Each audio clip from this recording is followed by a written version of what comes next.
This weekend definitely got me thinking about winter.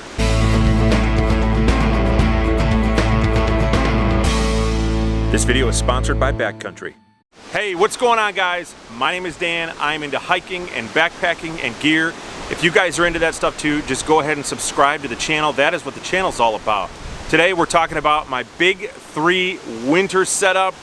This past weekend I went hiking in the Red River Gorge, and actually I was supposed to go like 3 weekends ago, where the weather was supposed to be 90 degrees during the day, and we at the last minute had to cancel it because we flew out in a very small airplane that was only able to fly in certain weather conditions. And anyway, we had to move it to this past weekend, and the weather was a whole lot colder. It was definitely hiking weather during the day. It got into the high 60s, but at night it got into the high 30s, and it got a little chilly, and it definitely got me thinking about wintertime and just kind of wondering if I'm ready for some of the big camping trips that I've got planned. Man, it's not even Halloween yet. I'm not even sure why I'm thinking about winter, other than it's getting colder and I need to be prepping for that now. I've got to pace myself in what I buy and what I purchase so that I've got my winter gear set up all ready to go. This winter I've got a camping trip planned, top secret. I can't tell you guys much about it, but I can tell you that it is extremely cold weather where I'm going to be at, and I need to make sure that I've got the right gear.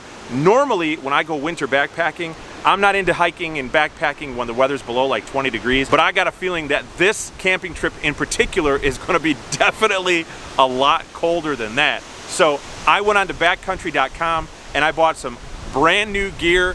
I'm excited to show you guys what I got.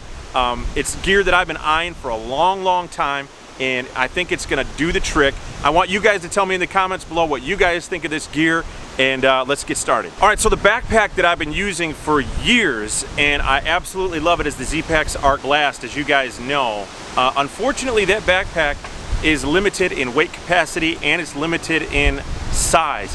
All right, so I opted for the Hyperlight Mountain Gear Southwest 3400 backpack. This is a 55-liter backpack, which I think is severely understated how big this backpack is. This backpack is almost twice the capacity of my other 55-liter backpack. So somebody out there, please explain that to me. I'm not really certain how backpack companies measure their gear, their backpacks, and if there's like some sort of a standard for it. I got a feeling there really isn't at all. So I would warn you guys, if you're looking at backpacks and you're seeing liter sizes, they're not always going to be universal among backpacking companies. So this thing is huge. It is completely waterproof. It's made of a Dyneema fabric, just like my other backpack. And I opted for the outside pouch to be not mesh this time, because I figured in the winter time I'd want something with a little bit more protection when I drop this thing in the snow, and I've got other gear in there, just to kind of keep the snow out of some of the gear that I've got. This backpack will comfortably carry 35 pounds. I have not even tried this backpack yet. I've just talked to quite a few people that own this backpack, and I've read quite a bit about it. I'm really excited to get it out for a weekend hike to see how it holds up. I'm gonna load it up with some gear. I'm gonna be hiking some miles with it. Coming up in the Kettle Moraine here in 2 weeks. I'm finally hiking Wisconsin. I'm taking a bunch of noobs with me. I got a bunch of guys come with me that have never backpacked before, and I'm looking forward to finally having a backpack that I can call my winter backpack. So this video is sponsored by Backcountry. So one of the coolest things about Backcountry is that they love to connect people with nature.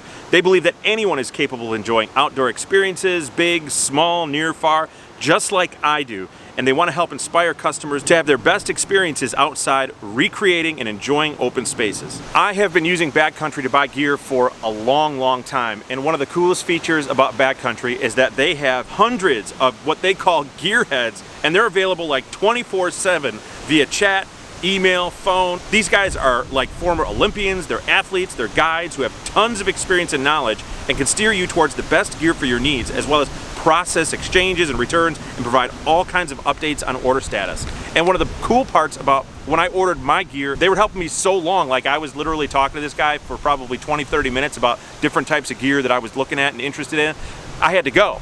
So I had to get back on later in the day, and I messaged the next guy and said, hey, can you connect me with the previous guy? Because we kind of already started a conversation, and guess what? That's exactly what they did. So their customer service is absolutely awesome. All right, and the sleeping pad that I went with is the Thermarest Neo Air X-Therm. This sleeping pad will definitely get me down into the icy cold weather. This has a 5.7 R value, which definitely will keep me toasty warm even when this thing is laying on top of snow. It's 2.5 inches thick, and I opted for the large version because I was not about to go narrow on my sleeping pad. You guys know I love my other sleeping pad that's 25 inches wide. This one is 25 by 77, and this sleeping pad has more warmth per gram than any other sleeping pad on the planet. There we go. All right. So I had a chance to sleep on this over the weekend. It was obviously warm when it was only in the high 30s, but I could already tell that this thing was going to be like toasty warm. I have no problem thinking that this is going to keep me warm down under the low temperatures. It's really not even that noisy. It seems a lot less noisy than my X-Lite, which is essentially the same sleeping pad but with less of an R value. So I'm not really sure how they managed to do that. Maybe it's more material on the outside just to kind of silence that, but it didn't keep me awake at all. For my sleeping bag, I've already got a sleeping bag that's really, really warm, which I'm definitely going to tell you guys about in a different video, and I want to do a whole review on it. But it's definitely a winter style sleeping bag, rated down pretty stinking low. I'm really excited to use it. Okay, so do you guys want to see the shelter? Do you want to see the shelter? Is that what you guys want to see? I'll take you over to see the shelter. Okay, so as we're heading over to check out the shelter, I want to tell you guys to make sure that you use the coupon code DAN15 on Backcountry to get 15% off your first order. Some exclusions do apply. Make sure you do that. Tell them I sent you, they will love it. I own a ton of hammocks. I own a ton of 3-season tents, but I did not own a 4-season tent. As a matter of fact, I've never even used a 4-season tent. Every time that I've gone camping in the winter, I've always opted for a hammock setup because I've always wanted to stay off the ground when it was snowy, and I've always been toasty warm. But I was really intrigued to try out a 4-season tent, and so I opted for the Nemo Kunai 2-person tent. Now this tent is both a mountaineering and a backpacking tent. But the reason I opted for this tent is because it holds 2 people comfortably, and it's also only 4 pounds for a backpacking 4-season winter tent. Now, if you're wondering what a 4-person tent is, it's a double wall construction, which essentially means that it's got 2 tents. The inner wall isn't a mesh, it's actually another tent lining, as well as the rain fly. So what that does is it keeps the insulation inside. It keeps it much warmer. It's much stronger of a design. It can withstand heavy snow being poured onto it and piled up against it. It can withstand a lot of winds. Now, I don't have this tent completely guyed out at all because I just set it up to kind of show you guys, but when it's all guyed out, this thing can handle some extreme weather. And so this is definitely going to hold up in extreme winter conditions. Now you're probably thinking, well, is it vented? Yes. The inner wall does have a vent on the inside that's actually really large that will allow for a lot of airflow if I needed that to happen on the inside of the tent. Because normally what will happen on the inside of a tent is that it's going to develop a lot of condensation, and that's something I want to completely avoid. So having that ventilation is definitely key. And then of course I had to buy a headlamp because I am a flashlight / headlamp nerd. I'm not afraid to admit it at all. So I went and bought the ever popular Petzl Bindi. This is a 200 lumen 35 gram, it's got a red light headlamp, and I used it this past weekend as well. What I love about this headlamp is that it has got a super wide floodlight, so night hiking with this was really, really easy.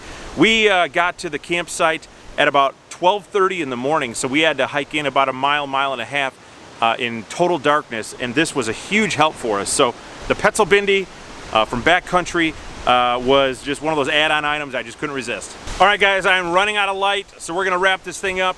That was my winter gear big 3. If you guys enjoyed this video, please make sure you hit that like button. Also subscribe for more, and make sure you hit the bell notification so I can send you a video every time it's released. And I will see you on the next one.